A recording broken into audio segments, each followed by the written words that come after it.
প্রথমত হস্তমৈথুন একটি সাধারণ এবং স্বাভাবিক প্রক্রিয়া।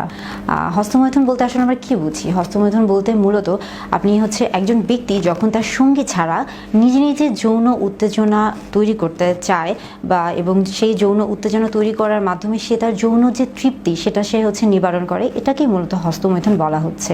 হস্তমৈথুন কিন্তু ছেলে মেয়ে অথবা উভয়ের যে কোনো লিঙ্গেই কিন্তু এটা হচ্ছে দেখা যেতে পারে। ধর্মীয়ভাবে অনেক ধর্মে কিন্তু হস্তমৈথুনকে নিষেধ করা হয়েছে, কিন্তু আমি যেহেতু একজন চিকিৎসক এবং দেখা যায় যে আমাকে অনেকেই প্রশ্ন করেছেন যে আসলে হচ্ছে হস্তমৈথুন শরীরের জন্য খারাপ কিনা, বা হস্তমৈথুন করা হলে আমি বিয়ে করতে পারবো কিনা, বাচ্চা হবে কিনা। মূলত আপনাদের এই প্রশ্নগুলোর জন্য আমি কিন্তু হচ্ছে যে চিকিৎসা বিজ্ঞানের ভাষায় হস্তমৈথুনের ব্যাপারগুলো আপনাকে বলছি। তবে আপনি যদি ধর্মীয়ভাবে চিন্তা করেন সেই ক্ষেত্রে কিন্তু বিভিন্ন ধর্মে এটাকে নিষেধ করা হয়েছে, কিন্তু আপনি যদি বিজ্ঞানের কথায় আসেন বা চিকিৎসা শাস্ত্রের কথায় আসেন সেই ক্ষেত্রে এটা কিন্তু একটি স্বাভাবিক যৌন আচরণ হিসেবেই বিবেচিত হয়েছে। আমি এখন যে কথাগুলো বলবো এটার মাধ্যমে আমি কাউকে কিন্তু হস্তমৈথুনে উৎসাহিত করছি না।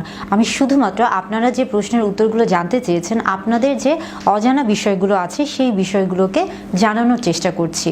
হস্তমৈথুনের মাধ্যমে কি হয় আসলে এখানে দেখা যাচ্ছে যে আপনি দেখেন হস্তমৈথুন অর্থাৎ আঙ্গুল বা হাতের মাধ্যমে পুরুষ তার লিঙ্গ অথবা মহিলা তার যোনিপথে হচ্ছে একটা ঘর্ষণের তৈরি করে, এবং যার ফলে সে কিন্তু একটা যৌন তৃপ্তি বা যৌন সুখ উপভোগ করে, এবং এটিকেই মূলত হচ্ছে হস্তমৈথুন বলা হচ্ছে।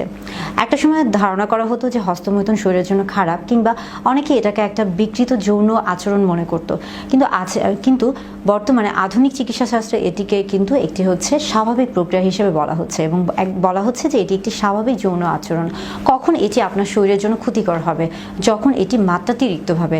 এখন মাত্রাতিরিক্ত ভাব বলতে আমরা কি বোঝাচ্ছি? ধরেন যে আপনি সারাক্ষণই হচ্ছে আপনার মন সারাক্ষণই বা আপনার হাত সারাক্ষণই হচ্ছে আপনার দেখা যাচ্ছে যে আপনার লিঙ্গের মধ্যে পড়ে আছে, বা সারাক্ষণই আপনি মানসিকভাবে কিন্তু ওই জিনিসগুলো চিন্তা করছেন, তখন এটা শারীরিকভাবে আপনাকে হচ্ছে বিপদগ্রস্ত করতে পারে। কেননা আপনি যখন দেখেন যে আপনার হাত যখন একটা জায়গায় ব্যস্ত থাকবে, বা আপনি যখন সেই একটা নির্দিষ্ট একটা জায়গায় আপনি যখন আপনার মনটাকে মনোনিবেশ করবেন, আপনি কিন্তু অন্য আর কোনো কাজ করতে পারবেন না। তখন স্বাভাবিকভাবে আপনার কিন্তু শরীরের যে অন্য যে চাহিদা, অন্য যে কাজগুলো সেগুলো কিন্তু ক্ষতিগ্রস্ত হবে।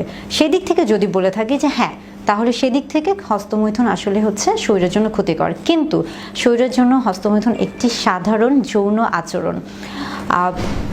অনেকে বলে থাকেন যে হস্তমৈথুন করলে হচ্ছে শরীরের অনেক ক্ষতি হয়ে থাকে, অথবা হস্তমৈথুন করার পর তার অনেক দুর্বল লাগে, খারাপ লাগে, শরীর একটা হচ্ছে অতিরিক্ত দুর্বলতা কাজ করে। কিন্তু আসলে হস্তমৈথুনের ব্যাপারটা হচ্ছে যে এটা কিন্তু হচ্ছে আপনার শরীরকে দুর্বল করে না। আপনি দেখেন যে যখন আমরা বলে থাকি যে অনেকের ক্ষেত্রে কিন্তু স্বপ্নদোষ হয়ে থাকে, তো স্বপ্নদোষের ক্ষেত্রে কি হয়ে থাকে যে আপনার যে বীর্যর যে পরিমাণটা সেটা যখন অতিরিক্ত পরিমাণে তৈরি হচ্ছে, কিন্তু সেটা যখন বের হতে পারছে না, অর্থাৎ আপনি যদি ধরেন যে আপনি হচ্ছে শারীরিকভাবে কারোর সাথে মেলামেশা করছেন না, বা আপনার সেই সুযোগটা নেই, তাহলে সেই ক্ষেত্রে আপনি যদি হস্তমৈথুন করে থাকেন সেই ক্ষেত্রে কিন্তু আপনার স্বপ্নদোষের পরিমাণটা কমে যাবে। এটা একটা ব্যাপার।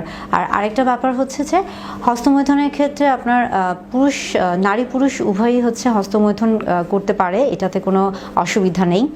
হস্তমৈথুন করলে চিন্তার কোনো বিষয় নেই। আর এটি হচ্ছে আপনার পরবর্তীতে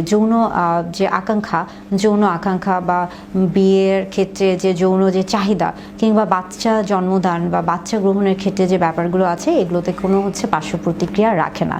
তবে যদি আপনি স্বাভাবিক কোনো পরিস্থিতিতে দেখা যাচ্ছে যে আপনি ধরেন যে আপনি একটি পাবলিক প্লেসে আছেন, বা আপনি ওখানে এমন কোনো একটা খারাপ আচরণ করছেন, আপনি সবার সামনে যদি হস্তমৈথুন করেন তখন কিন্তু আপনাকে সবাই খুবই নেতিবাচক হিসেবে দেখবে।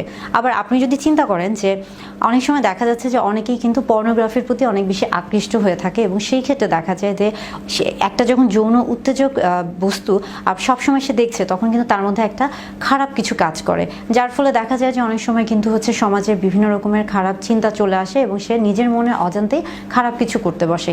সেই ক্ষেত্রে হস্তমৈথুন কিন্তু ভালো, কারণ সে হচ্ছে দেখা যাচ্ছে যে অন্যের ক্ষতি না করে নিজের যে যৌন আকাঙ্ক্ষা বা যৌন তৃপ্তি সেটা নিজে থেকেই হচ্ছে চাহিদা মেটানোর চেষ্টা করছে। অর্থাৎ সে অন্যের উপর কিন্তু ডিপেন্ড হচ্ছে না, অন্যের উপর নির্ভর করতে হচ্ছে না, সে নিজের উপর নির্ভরশীল হয়ে সে তার যৌন আকাঙ্ক্ষা বা যৌন চাহিদা, যৌন তৃপ্তিটা মেটাচ্ছে।